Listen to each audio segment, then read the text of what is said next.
નમસ્તે મિત્રો, રાધે રાધે, જય શ્રી કૃષ્ણ મિત્રો। આજની વાર્તા છે સાસુનો બદલો। મિત્રો, તમને નમ્ર વિનંતી છે કે અંત સુધી સાંભળજો। તો ચાલો શરૂ કરીએ। પૂજાના સાસુના અવસાન થયાને 10 દિવસ પણ થયા ન હતા કે દરરોજ પૂજા ઘરે આવીને તેના મિત્રો અને તેની માતા સાથે પાર્ટી કરતી હતી। આજે પણ મોડી રાત સુધી પાર્ટી ચાલુ રહી। પૂજાએ તેની માતાને કહ્યું, મમ્મી, તમે અહીં હોલમાં સૂઈ જાઓ। કોકિલાજીને ખૂબ જ ઊંઘ આવી રહી હતી, પરંતુ તેણે હોલમાં સૂવાને બદલે તેણીએ પૂજાની સાસુના રૂમમાં જઈને સૂવાનું નક્કી કર્યું। એ પૂજાની મૃત સાસુના રૂમમાં હતો અને બંધ પડેલો હતો। મધ્યરાત્રિએ કોકિલાજીને એવું લાગ્યું કે જાણે કોઈ તેમનો પલંગ હલાવી રહ્યું છે। પછી તેણે વિચાર્યું કે કદાચ તેનો વહેમ હશે। થોડા સમય પછી તેને લાગ્યું કે જાણે તેનો પલંગ હવામાં ઉડી રહ્યો છે। પછી તે ચીસો પાડીને ડરીને ઊભી થઈ ગઈ। રૂમમાં કોઈ ન હતું, તો આખરી પથારી કોણ હલાવી જતું હતું? તેની આંખોમાં ડર સ્પષ્ટ દેખાઈ રહ્યો હતો અને તે ગાંડાની જેમ બૂમો પાડવા લાગી। પછી રસોડામાં પાણી લેવા આવેલી પૂજાએ તેનો અવાજ સાંભળીને પૂછ્યું, મમ્મી, શું થયું? મેં તને હોલમાં સૂઈ જવાનું કહ્યું હતું। શું ડર લાગે છે તમને? કોકિલાજીએ જવાબ આપ્યો, અરે ના, હું થોડી ડરપોક છું। પૂજાએ કહ્યું, મમ્મી, જ્યારથી સાસુ ગયા ત્યારથી અમે રૂમમાં નથી જતા। તેના ગુજરી ગયા પછી હું દિવસ દરમિયાન પણ તે રૂમમાં જઈ શકતી નથી, રાત્રે તો ક્યારેય નહીં। મને ખબર નથી કે અમે કેટલી પૂજાઓ કરી, પણ કોઈ અસર થઈ નહીં। તે વૃદ્ધ મહિલા અત્યારે પણ હેરાન કરે છે। તે જીવતી હતી ત્યારે પણ મને ત્રાસ આપતી હતી અને હવે મૃત્યુ પછી પણ મને રાહત નથી। કોકિલાજીએ કહ્યું, તે એક પાપી વૃદ્ધ સ્ત્રી હતી, તેથી તે મૃત્યુ પછી પણ ભટકી રહ્યા છે, નહીતર તેણી અત્યાર સુધીમાં મુક્ત થઈ ગઈ હોત। સાંભળો, હું એક તાંત્રિકને ઓળખું છું જે હવે ભૂતોને ભગાડવામાં નિપુણતા ધરાવે છે। તમારી સાસુ ગમે તેટલી પાપી હોય તો પણ એ તમારી સામે પાણી ભરશે। પાણી? હા, કાલે મારી સાથે આવો, પૂજાએ કહ્યું। ઠીક છે મમ્મી, હું આવી જઈશ, પરંતુ હવે તમે હોલમાં સૂઈ જાઓ। એ રૂમમાં સૂવાની જરૂર નથી, અન્યથા તે તમારા પર પણ હુમલો કરી શકે છે। કોકિલાજીએ કહ્યું, તે વૃદ્ધ સ્ત્રી મારા પર શા માટે હુમલો કરશે? તને યાદ નથી કે મેં તેને કેવી રીતે પાઠ ભણાવ્યો હતો? તેને તેની દાદી યાદ આવી ગઈ હતી। તેને આજે આવવા દો, હું જોઈશ। હું તેને એવો પાઠ ભણાવીશ કે તે આવતા પહેલા 10 વાર વિચારશે અને કોઈને ડરાવવાનું ભૂલી જશે।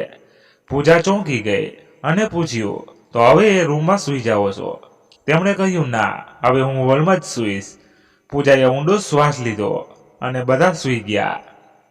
બીજે દિવસે સવારે કોકિલાજી સ્નાન કરીને આવ્યા ત્યારે પૂજાએ પૂછ્યું, મમ્મી, મને કહો, આજે હું તમારા માટે નાસ્તામાં શું બનાવું? તમે જે કહો તે હું કરીશ। એટલામાં રૂમમાંથી ભયંકર અવાજ આવ્યો। તમે તમારી માતાને નાસ્તો બનાવતી વખતે કેમ પૂછો છો? તેને વાસી રોટલી અને મીઠું આપો, જેમ તમે મને આપતા હતા। જો ડાઇનિંગ ટેબલ પર બ્રેડ અને મીઠું પડ્યું છે, જો તમે નહીં ખાશો તો તે ખૂબ ખરાબ થશે, તમારા માટે સારું નહીં રહેશે। ડરથી પૂજાએ તેની માતાના મોંમાં સૂકી રોટલી નાખવાનું શરૂ કર્યું અને કોકિલાજીને તેને ભીની બિલાડીની જેમ ગળી જવા લાગી। આ અવાજ પૂજાની સાસુ ગાયત્રીજીનો હતો। આટલું બોલતાની સાથે જ પૂજા અને કોકિલાજી ભયથી દૂર ખૂણામાં બેસી ગયા। પૂજા ગભરાઈ ગઈ અને કોકિલાજીને કહ્યું, મમ્મી, જુઓ, હવે તું મારી વાત માને છે ને? મૃત્યુ પછી પણ માતા અહીં છે, હવે તે દિવસે પણ આવવા લાગી છે। પહેલા તે માત્ર રાત્રે જ આવતી હતી, હવે તે રૂમમાં આવવા લાગી છે। આમાંથી હવે તે કેવી રીતે બહાર આવવું? પછી ફરી ગુસ્સામાં અવાજ આવ્યો, અરે તમે બંને કેવી રીતે ભૂલી ગયા? તમે મા દીકરીએ મારી દિવસ રાતની શાંતિ છીનવી લીધી હતી ને હવે મારો વારો છે। હવે મારી પાસે 100 ગણી તાકાત છે।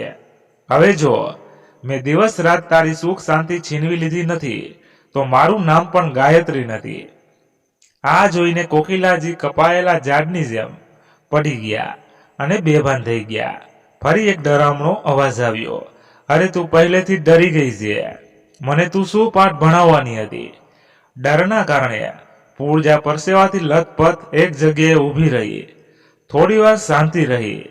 ત્યારબાદ પૂજા તેની માતા પાસે ગઈ અને તેના પર પાણી છાંટ્યું. જ્યારે કોકિલાજી ફરી હોશમાં આવ્યા ત્યારે તેમને કંઈ યાદ ન હતું, પણ પૂજા સાવ ઢીલી લાગતી હતી. તેની આંખોમાં ડર સ્પષ્ટ દેખાતો હતો. તેને તેના જૂના દિવસો યાદ આવી રહ્યા હતા, જ્યારે તેને તેની સાસુ પર ત્રાસ ગુજાર્યો હતો. હવે ગાયત્રીજીને બદલો લેવા આવ્યા હતા. પૂજાએ દિવસોમાં ખોવાઈ ગઈ, જ્યારે બધા ગાયત્રીજીને તેના પુત્રના લગ્ન માટે અભિનંદન આપી રહ્યા હતા અને ભેટો આપી રહ્યા હતા. ગાયત્રીજી એક વિધવા હતી, જેણે ઘણા વર્ષો પહેલા એક માર્ગ અકસ્માતમાં પોતાના પતિને ગુમાવ્યો હતો. ત્યારથી તેણે તેના પુત્ર શિવમને એકલા હાથે ઉછેર્યો હતો. તેમના શિક્ષણથી લઈને સંભાળ સુધીની દરેક બાબતોનું ધ્યાન રાખવામાં આવ્યું હતું. જ્યારે શિવમ મોટો થયો ત્યારે તે સેનામાં જોડાયો. થોડા સમય પછી ગાયત્રીજીએ પણ સારો સંબંધ જોઈને અને શિવમના લગ્ન નક્કી થયા. શિવમ રજા પર ઘરે આવ્યો ત્યારે તેના લગ્ન હતા. પોતાના જવાબદાર કામને લીધે શિવમ મોટા ભાગે બહાર જ રહેતો હતો અને પૂજા અને ગાયત્રીજી ઘરમાં સાથે રહેતા હતા. શરૂઆતમાં બધું બરાબર ચાલ્યું, પરંતુ ધીમે ધીમે પૂજાનું વર્તન ગાયત્રીજી પ્રત્યે અસંસ્કારી બની ગયું. તેણે મોડી રાત્રે પાર્ટી કરવાની મજા માણી. જો પૂજા ગાયત્રીજી કંઈક કહે તો પૂજા તેને ઘણી બધી વાતો સંભળાવી. આ કારણે પૂજાને તેની સાસુનું ખરાબ લાગવા માંડ્યું. હવે તે ટોણા માર્યા વિના કોઈ કામ કરતી નહોતી. ગાયત્રીજીએ આ બધું શિવમને નહોતું કહ્યું, કારણ કે તે બોર્ડર પર ડ્યુટી પર હતો અને તે તેને ઘરે સમસ્યાઓ વિશે કહીને વધુ પરેશાન કરવા માંગતી ન હતી. એટલા માટે ગાયત્રીજીએ એકલાએ પૂજાના વર્તનને સહન કર્યું અને કશું કહ્યું નહીં. પરંતુ પૂજાએ આનો ફાયદો ઉઠાવ્યો. તે અવારનવાર તેની માતા કોકિલાજીને પાર્ટીમાં આમંત્રિત કરતી અને તે બંને જતી. તેઓ સાથે મળીને ગાયત્રીજીને ખૂબ જ હેરાન કરતા હતા. આદેશ આપ્યા પછી અને દિવસભર તેણીને હેરાન કર્યા પછી એક દિવસ પૂજાએ ગાયત્રીજીને કહ્યું, મમ્મીજી આજે ભોજન બનાવશો નહીં, અમે બહારથી ખાવાનું મંગાવ્યું છે. પીઝા, બર્ગર, કઢાઈ પનીર, આમાં મારી અને મારી માતા સાથે રહેશે. ગાયત્રીજીએ કહ્યું, ઠીક છે બહુ, પછી હું મારા માટે ખીચડી બનાવું છું. એમ વિચારીને ગાયત્રીજી રસોડામાં ગયા અને કુકરના દાળ ભાત નાખવાની તૈયારી કરવા લાગી. પછી પૂજા પાછળથી આવી અને બોલી, અરે શું કરો છો? મેં ના પાડી કે મારે રસોઈ કરવી નથી, તમે સાંભળી શકતા નથી? ગાયત્રીજી અચકાતા અને બોલ્યા, વહુ, હું આ ખીચડી ફક્ત મારા માટે જ બનાવું છું, કારણ કે ખાવાનું તમારા માટે અને તમારી માતા માટે આવશે, મારા માટે નહીં. ગાયત્રીજી આટલું કહેતા જ પૂજાએ તેમણે રસોડામાંથી બહાર ફેંકી દીધા અને કહ્યું, વાહ વૃદ્ધ સ્ત્રી, શું તમને માલકીન બનવાનો બહુ શોખ છે? આ ઘરમાં હું જે કહું તે થાય છે. તમે કોઈ માલિક નથી જે ફક્ત તમારા માટે ચૂલો પ્રગટાવશે. આ ઘરમાં ફાલતુ ગેસ નથી અને તમારો પુત્ર તમારા અતિશય ખર્ચાઓ માટે સરહદ પર આ રીતે મૃત્યુ સાથે લડતો નથી. ગાયત્રીજીએ કહ્યું, વહુ, તમે પીઝા ખાવા જાઓ અને મને પણ ભૂખ લાગી હશે. જો કંઈ બનાવ્યું નથી તો હું શું ખાઉં? અને તમે શું કહો છો? શું તમે વિચારો છો કે મારો પુત્ર મારા માટે કંઈ કમાય નહીં? અરે તે આ બધું પોતાના પરિવાર માટે જ કરે છે અને હું જીવવા માટે ખોરાક ખાઈશ. આ સાંભળીને પૂજાએ ચીસ પાડી, હા, મને ખબર છે, જ્યાં સુધી તમે ખાશો નહીં તમે કેવી રીતે ઊંઘશો?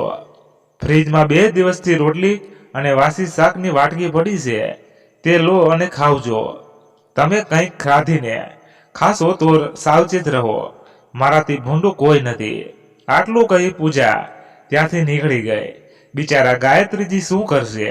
હવે માત્ર એ જ પાસે ખોરાક જમ્યા પછી તે ઘરના કામકાજ કરવા લાગી. જ્યારે બહારથી પીઝા બર્ગર અને ચીઝ આવ્યા. ત્યારે પૂજા અને તેની માતા કોકિલાજી સોફા પર બેસીને ખાવા લાગ્યા. ગાયત્રીજી પોતાનું કામ પૂરું કરીને પોતાના રૂમમાં સૂઈ ગયા. થોડા કલાકો પછી પૂજાની માતા કોકિલાજીએ ગાયત્રીજીને બોલાવીને કહ્યું કે વેવાણજી, તમે આટલા વહેલા ક્યાં સૂઈ ગયા? હવે ઘરની માલકીન જાગી છે અને તમે સૂઈ ગયા. મહેરબાની કરીને થોડું લીંબુ હિંગ પાણી તૈયાર કરો. મને બહુ અપચો થઈ રહ્યો છે. પૂજાએ કહ્યું, મમ્મી, તમે થોડું ઓછું ન ખાધું હોત તો શું થાય? પરંતુ તમે એવું ખાઓ છો કે જાણે તમને ક્યારેય નહીં મળે. કોકિલાજીએ કહ્યું, અરે પૂજા, જો મેં તે ભોજન ન ખાધું હોત તો તે વેડફાઈ ગયું હોત.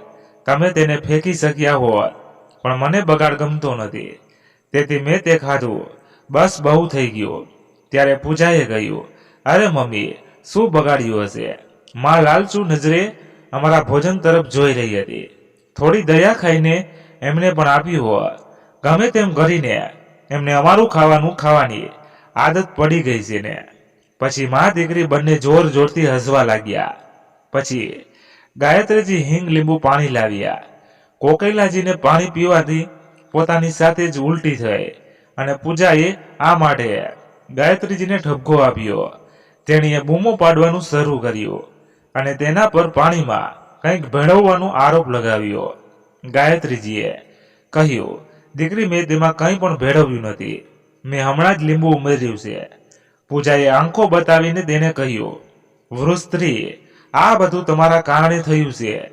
જો તેની સાડી બગડી ગઈ છે, તેને ઉલટી થઈ છે. હવે તમે તેને સાફ કરો. પૂજાએ તેની માતાને ઉલટી ગાયત્રીજી દ્વારા સાફ કરાવી.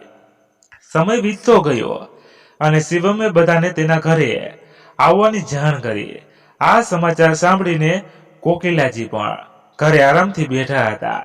પછી પૂજાએ કહ્યું, મમ્મી, શિવમ આવતા અઠવાડિયે આવી રહ્યો છે. જો આ વૃદ્ધ મહિલા તેને બધું કહી દેશે તો શિવમ મને ઘરમાંથી કાઢી મૂકશે. તે તેની માતાની આંખોમાં એક આંસુ પણ સહન કરી શકતો નથી. કોકિલાએ ગુસ્સામાં કહ્યું, સાંભળ પૂજા, જો કહેવું હોય સાંભળ પૂજા, જો કહેવું જ હશે તો તે ઘણા સમય પહેલા જ કહી દીધું હોત. પરંતુ તેમ છતાં અમે કોઈ જોખમ લઈ શકતા નથી.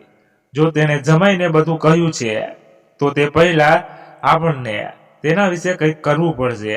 આ વિશે કંઈક તો કરવું જ પડશે. આ સાંભળીને પૂજાએ કહ્યું, તો આપણે શું કરવું પડશે? મમ્મી કોકિલાજીએ કહ્યું, સાંભળો, હવેથી થોડા દિવસ તેની સાથે સારું વર્તન કરો, તેની સંભાળ રાખો. આ માટે પણ એક સાડી લાવો અને તેને ઘરનું કોઈ કામ ન કરાવો. પછી એક દિવસ તેના ભોજનમાં ઝેર ભેળવીને તું મારી સાથે 2 દિવસ મારા ઘરે આવી જા. સિમ્પલ તે ખોરાક ખાધા પછી અહીં સૂઈ જશે અને અમે હાર્ટ એટેકથી મૃત્યુ પામ્યાનો દોડ કરીશું. પછી અમે ઘરે પાછા ફરીશું. આ પણ જશે અને આપણો પણ ઉદ્ધાર થશે. કોઈ આપણા પર શંકા કરશે નહીં. તો પૂજાએ કહ્યું, મમ્મી, જો તેઓને અમારા પર શંકા હોય અથવા ખબર પડે તો શું? કોકિલાજીએ કડક શબ્દોમાં કહ્યું, સાંભળો, કાલે હું બજારમાંથી એવી જડીબુટી ખરીદીશ જે ખાવામાં 5 કલાક પછી વ્યક્તિ મરી જાય અને ફીણ ન આવે. તેના મોંમાંથી આ સાથે કોઈને શંકા થવાની કોઈ શક્યતા રહેશે નહીં. જ્યારે કોકિલાએ તેની આખી યોજના જણાવી ત્યારે પૂજાએ કહ્યું, હા, તે સારું છે મમ્મી. ત્યારથી બંને માતા અને પુત્રી ગાયત્રીજી પ્રત્યેનું વર્તન સંપૂર્ણપણે બદલાઈ ગયું. ગાયત્રીજી વિચારી રહ્યા હતા કે આ બધું શિવમના આવવાના સમાચારથી થઈ રહ્યું છે. તેથી તે પણ ચૂપચાપ આ બંનેનું નાટક જોઈ રહી હતી. એક દિવસ પૂજા ગાયત્રીજીને કહે છે, મમ્મીજી, મેં બંને ભોજન માટે જમવાનું બનાવ્યું છે, તમે જમી લો. હું મમ્મીને ડ્રોપ કરવા જાઉં છું અને હું કાલે આવીશ. આ પછી કોકિલા અને પૂજાએ સંપૂર્ણ પ્લાન મુજબ ગાયત્રીજી પાસે ડિનર લીધું. તેણે એ જ ખતરનાક જડીબુટી ભોજનમાં ભેળવી દીધી અને બંને ત્યાંથી ચાલ્યા ગયા. બીજી તરફ શિવમ લાંબા સમય બાદ ઘરે પરત ફરી રહ્યો હતો. ઘણા મહિનાઓ પછી તેની માતાને મળવા માટે તે ખૂબ જ બેચેન હતો. આ ખુશીમાં તેણે તેની માતા માટે ઘણી સુંદર અને મોંઘી ભેટો ખરીદી અને ગરમ જલેબી પણ જે તેની માતાને ખૂબ જ પસંદ હતી. શિવમ ઘરે પહોંચ્યો ત્યારે બહારથી માં કહીને અંદર પ્રવેશ્યો લાગ્યો. બૂમ પાડીને તેણે કહ્યું, શું કહ્યું? માં તમે ક્યાં છો? અરે માતા તમે ક્યાં છો? અદ્ભુત છે. પહેલા હું આવતો ત્યારે તું દરવાજે બેસીને મારી રાહ જોતી અને આજે તું ના તો રૂમમાંથી બહાર આવી રહી છે અને ના તો કોઈ જવાબ આપી રહી છે. ઠીક છે મમ્મી, માફ કરજો. આ વખતે હું મોડો આવ્યો. આગલી વખતે હું વહેલી રજા લઈશ. હવે જુઓ હું તમારા માટે શું લાવ્યો છું. શિવમના હૃદયના ધબકારા વધી ગયા. હવે તેને કંઈક ખોટું થવા પર શંકા થવા લાગી. તે દોડીને તેની માતાના રૂમમાં ગયો અને તેને જમીન પર બેભાન અવસ્થામાં પડેલી જોઈને તેના પગ નીચેથી જમીન સરકી ગઈ. તેણે તેની માતાને તેના બંને હાથથી હલાવવાનું શરૂ કર્યું, પરંતુ તે ઉઠી નહીં. શિવમે જોયું કે માતાનું આખું શરીર ઠંડુ થઈ ગયું હતું અને તેનો શ્વાસ બંધ થઈ ગયો હતો. શિવમ તેની માતા માટે જોર જોરથી રડવા લાગ્યો. ત્યારે કોકિલા અને પૂજા પણ તેમની પાછળ પાછળ ઘરમાં પ્રવેશ્યા. શિવમ રડે છે, કેમ, શું થયું? એ જોઈને પૂજાએ આશ્ચર્યનો દોડ કરતા કહ્યું, શું પણ શિવમ, મમ્મી ગઈકાલ સુધી એકદમ ઠીક હતી, પછી અચાનક આ કેવી રીતે થઈ ગયું? આટલું કહીને પૂજા પણ રડવાનું નાટક કરવા લાગી અને કહ્યું, મમ્મીજી તમે અમને આ રીતે એકલા છોડી નહીં શકો. ભગવાન કૃપા કરીને મારી માતાને પાછી મોકલો.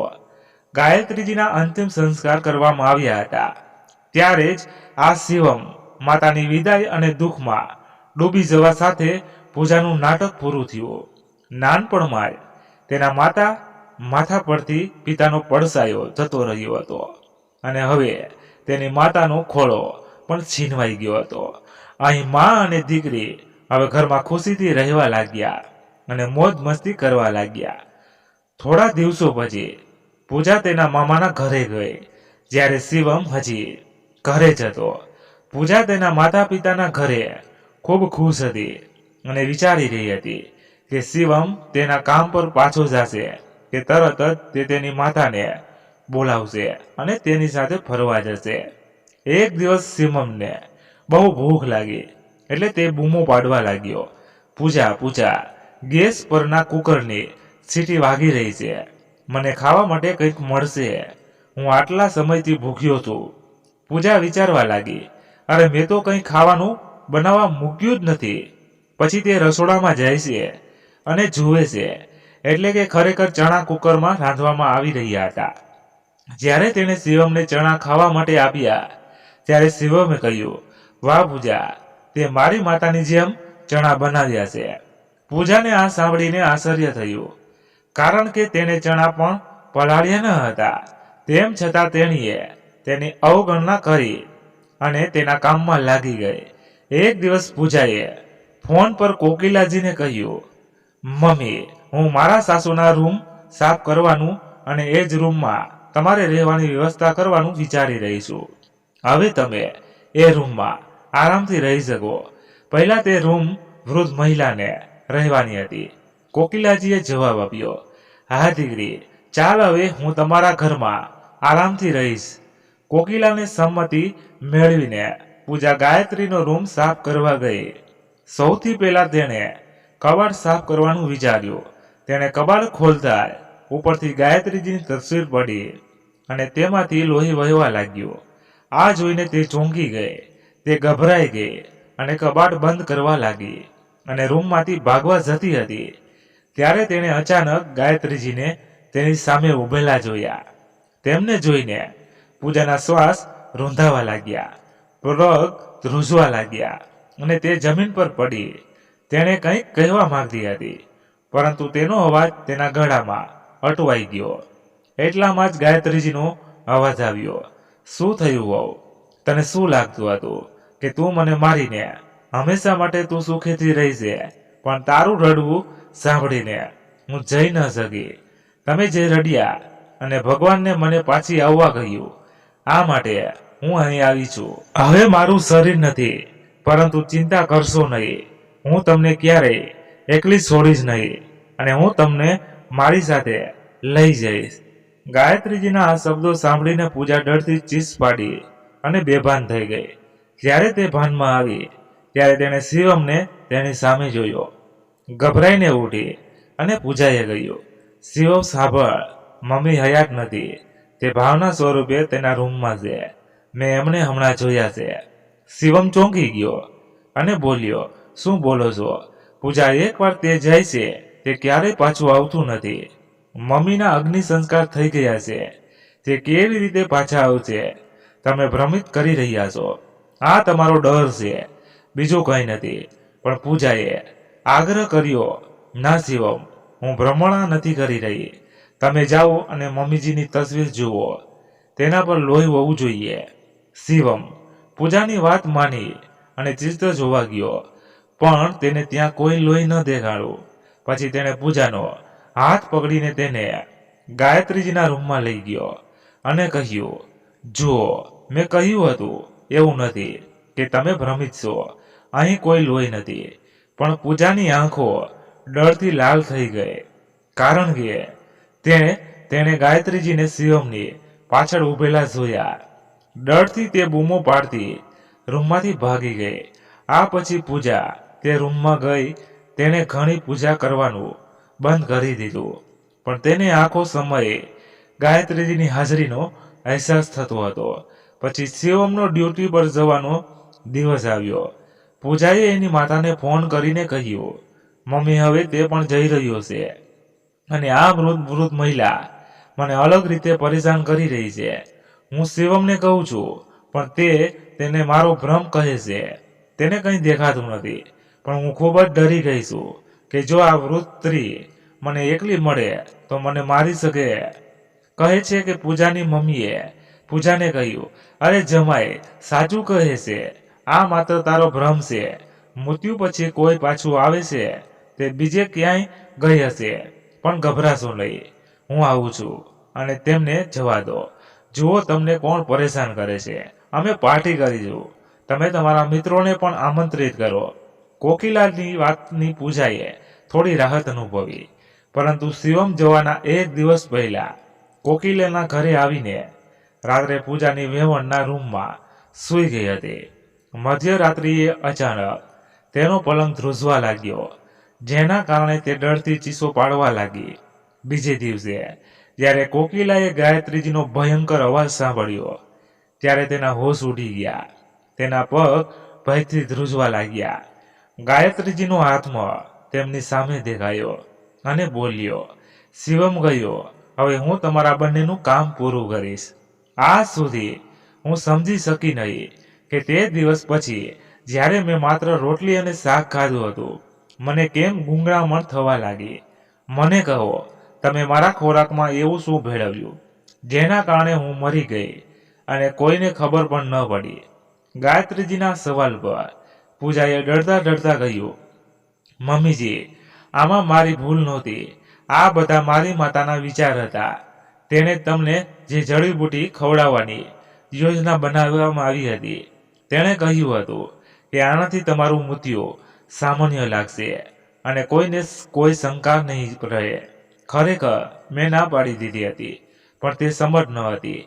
આ સાંભળીને કોકિલાએ ગુસ્સામાં કહ્યું, વાહ દીકરી, શું વાત છે. હવે જ્યારે સાસુજી મારી સામે ભૂતની જેમ ઊભેલા છે, તો શું તું બધો દોષ મારા પર નાખે છે?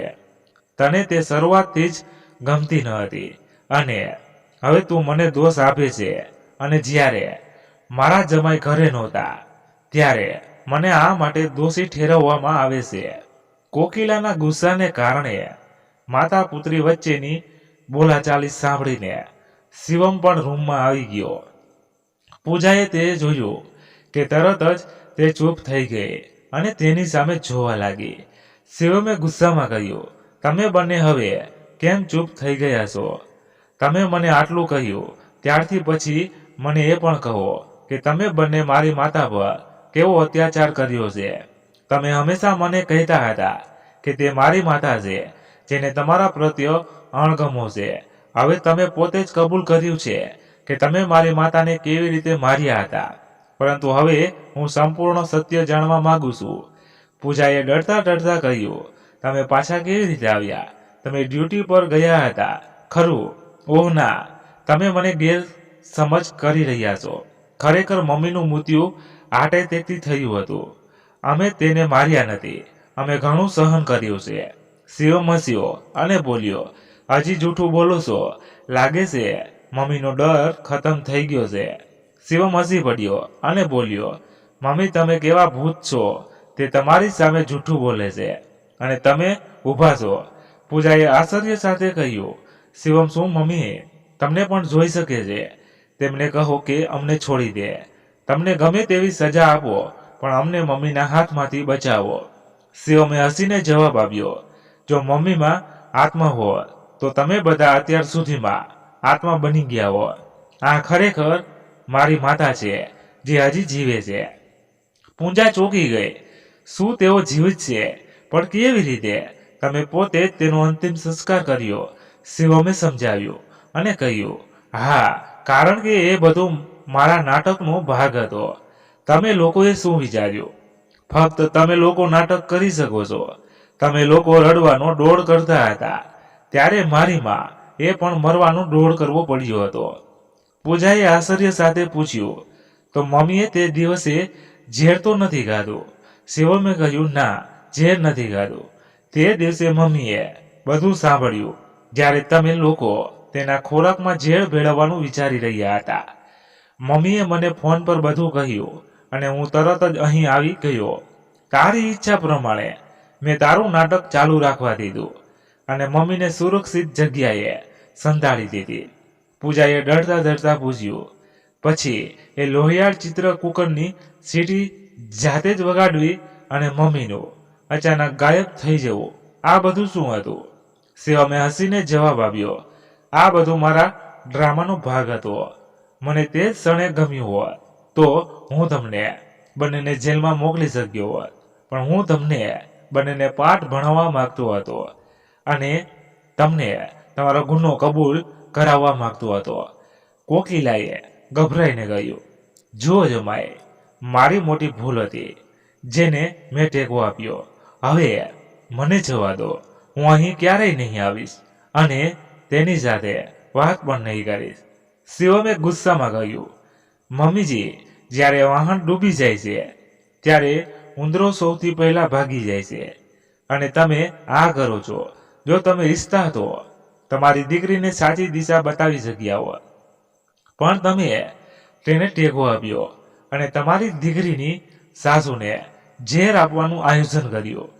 શિવમે તાળી પાડીને પોલીસને બોલાવી અને કહ્યું, તેની ધરપકડ કરો. તેણે પોતે જ પોતાનો ગુનો કબૂલ કર્યો છે. એટલામાં ગાયત્રીજી આગળ આવ્યા અને કહ્યું, વહુ, તમે મને ખૂબ ત્રાસ આપ્યો, પરંતુ મેં ક્યારેય શિવમને તમારા વિશે ફરિયાદ કરી નથી, કારણ કે હું મારા પુત્રનું ઘર નષ્ટ કરવા માંગતી ન હતી. પણ તમે મારા મૌનને મારી નબળાઈ માની લીધી. તમે પણ એક સ્ત્રી છો અને હું નથી ઈચ્છતી કે તને અને તારી માતાને જેલમાં રહેવું પડે. પણ જો આજે હું તને સજા નહીં કરું તો ભવિષ્યમાં દરેક પુત્ર વધુ તેની સાસુને ઝેર આપતા હચકાશે રે. ગાયત્રીજીના આ શબ્દોએ પૂજા અને કોકિલાને ચોંકાવી દીધા અને શિવમે પોલીસને સંકેત કરીને ધરપકડ કરી. વાર્તાનો અંત. પોલીસને જોઈને પૂજા શિવમના પગે પડી અને રડવા લાગી. અલબત્ત તમે મને છૂટાછેડા આપો, પણ પ્લીઝ શિવમ, મને જેલમાં ન મોકલો. મારી માતાની ઉંમર વિશે જરા વિચારો. આના પર શિવમે ગુસ્સામાં તેને જોરદાર થપ્પડ મારી અને કહ્યું, તમે જ્યારે મારી માતાને મારી નાખવાની યોજના બનાવી રહ્યા હતા ત્યારે તેની ઉંમર વિશે વિચાર્યું ન હતું. હવે પોલીસ સાથે જાઓ અને કોર્ટમાં આ ડ્રામા કરો.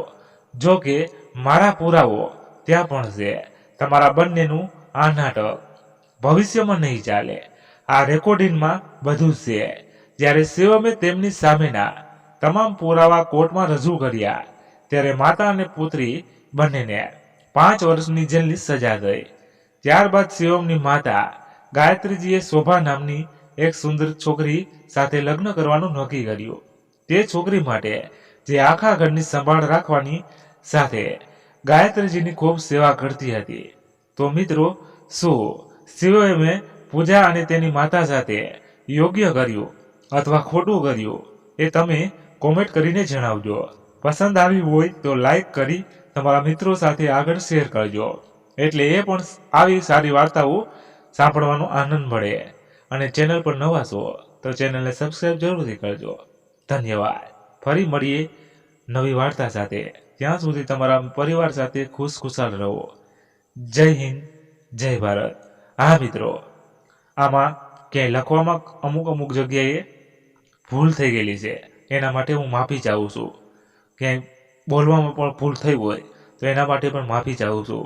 તમે કોમેન્ટમાં અમને જરૂર કહેજો, અમારી ભૂલ બતાવજો ક્યાંય પણ હોય ત્યાં, એટલે અમને આગળની વાર્તા લાવવામાં આનંદ મળે અને ભૂલ જેટલી બને એટલી ના થાય એટલું અમે પણ ધ્યાન રાખશું. Thank you so much.